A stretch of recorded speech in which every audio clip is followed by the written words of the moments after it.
Mon Seigneur et mon Dieu, je crois fermement que tu es ici, que tu me vois, que tu m'entends en ce moment où je vais prier.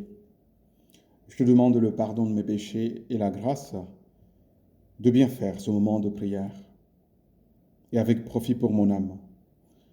Ma Mère Immaculée, Marie, Saint Joseph, mon Père et Seigneur, mon ange gardien, intercédez pour moi.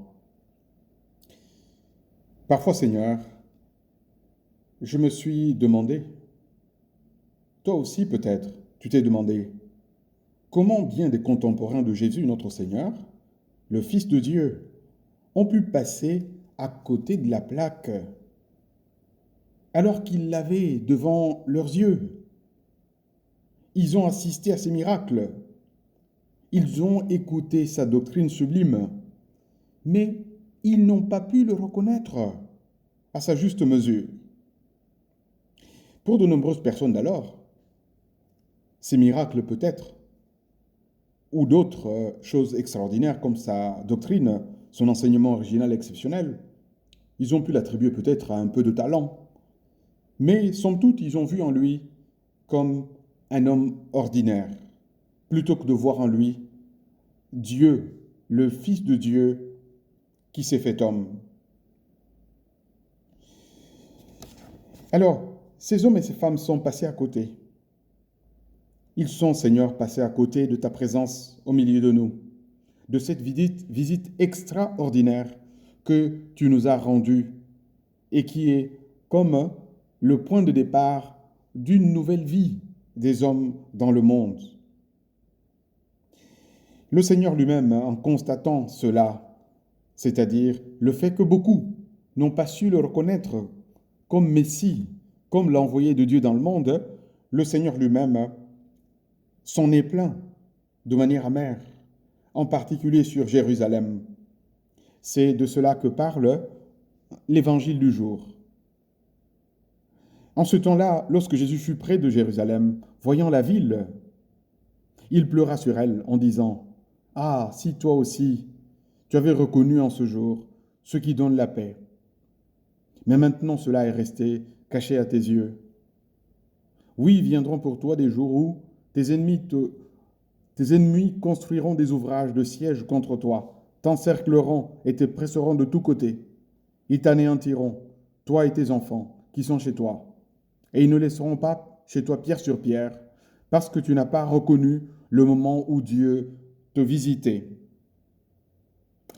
Tu vois, Jésus se plaint de Jérusalem qui n'a pas su reconnaître, je répète ses propres mots, le moment où Dieu le visitait.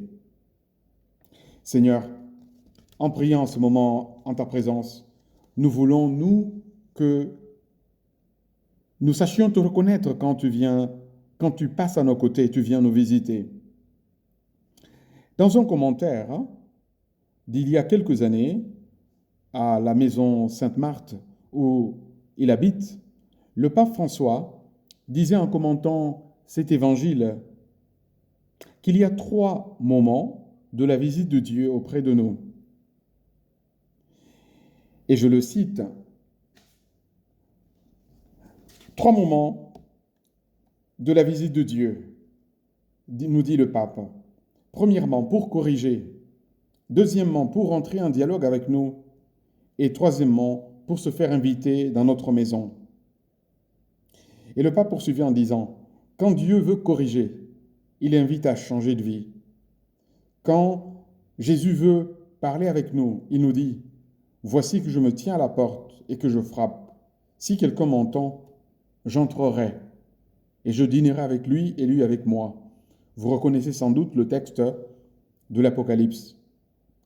Et enfin, comme chez Zachée, pour se faire inviter, Zachée qui a entendu Jésus lui dire, descends Zachée, aujourd'hui il me faut aller déjeuner chez toi. Ne passons pas trop vite sur ces mots du pape François.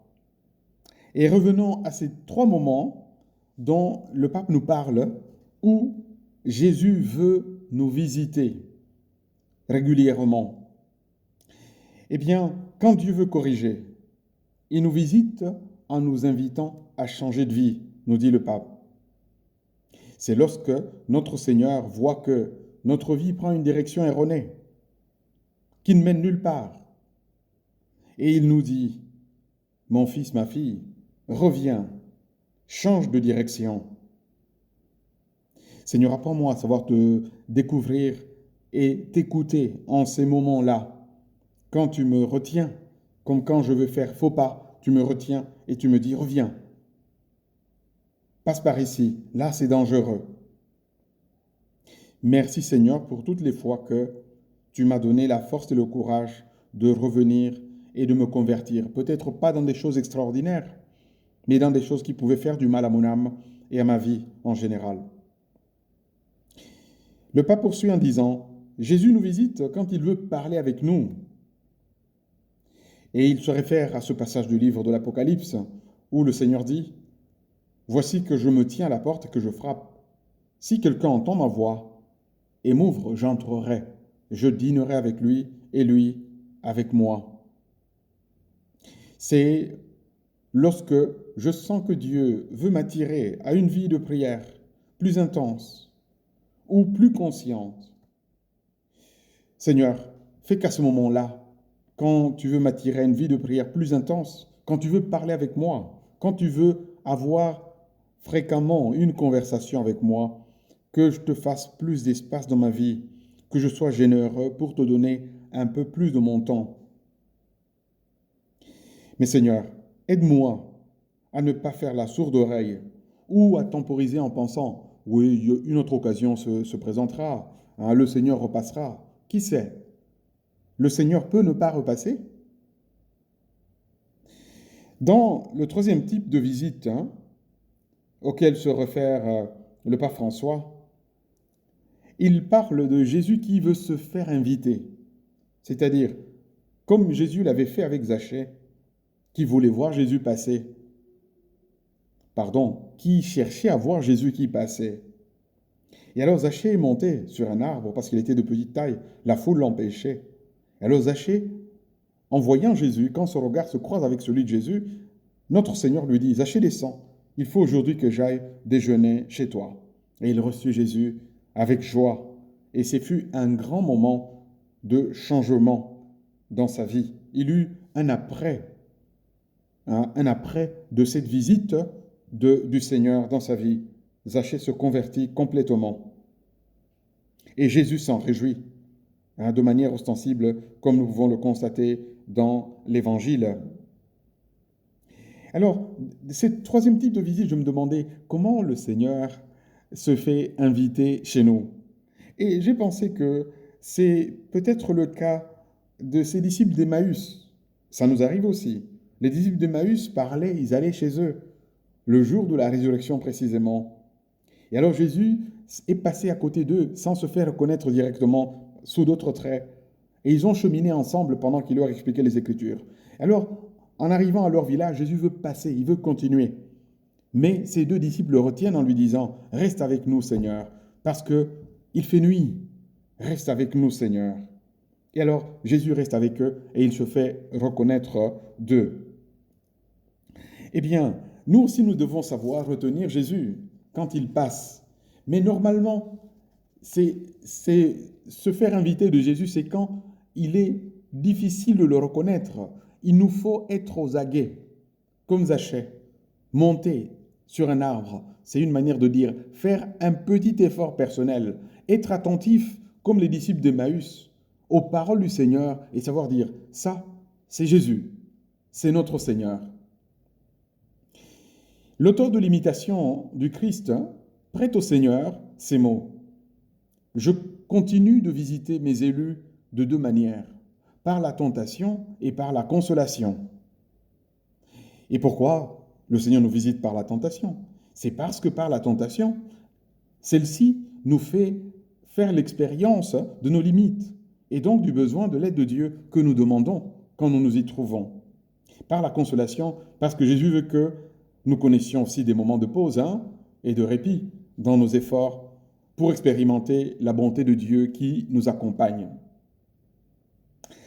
Jésus, je tâcherai de te reconnaître dans ces différents moments où tu me visites pour t'accueillir, t'ouvrir ma porte et ne pas te rater. Je te remercie, mon Dieu, des bonnes résolutions, des actes d'amour et des inspirations que tu m'as communiquées dans cette méditation. Je te demande de m'aider à les mettre en pratique. Ma Mère Immaculée, Saint Joseph, mon Père et Seigneur, mon ange gardien, intercédez pour moi.